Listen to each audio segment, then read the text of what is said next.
अल्हम्दुलिल्लाह आज मैं हज़रत इमाम जाफ़र सादिक़ रहमतुल्लाहि ताला अलैह का ज़िक्र खैर करने जा रहा हूँ। अल्लाह ताला मुझे इस ज़िक्र खैर की बरकतों से मालामाल फरमाए। अल्हम्दुलिल्लाह आप का नाम इमाम जाफ़र सादिक़ रहमतुल्लाहि ताला अलैह है और आपकी कुनियत अबू अब्दुल्ला और अबू इस्माइल है।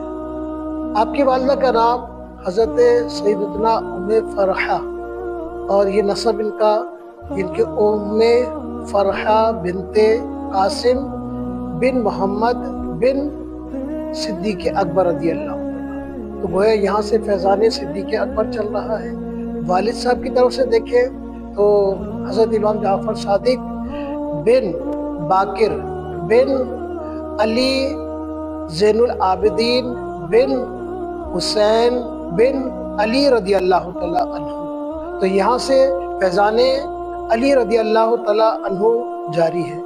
तो इन दोनों के फैज़ान की क्या बरकतें हैं। और अल्हम्दुलिल्लाह ये मेरे इमाम जाफ़र सादिक़ रहमतुल्लाहि तआला अलैह के मामलात इबादत रियाज़त के यकता और आप जो है 80 से 83 हिजरी के दरमियान इनके 80 या 83 उलमा कराम का इसमें थोड़ा सा वो है, किसी ने 80 को नॉमिनेट किया है, किसी ने 83 को नॉमिनेट भी किया है। बहरहाल 80 या 83 को आप शहर मदीना में तशरीफ़ लाए।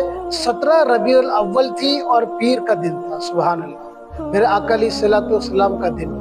और फिर जब आप दुनिया से अब जब पर्दा फरमाया आपने तो 15 रजब और 148 हिजरी थी। फिर आपने इस दुनिया फ़ानी से आप रुखसत हो गए। आप हकीकत बात है कि इबादत और रियाजत में आप यकता थे। और इमाम जाफ़र सादिक़ रहमतुल्लाहि ताला अलैह जो है उनके दो वज़ाइफ बयान करूँगा।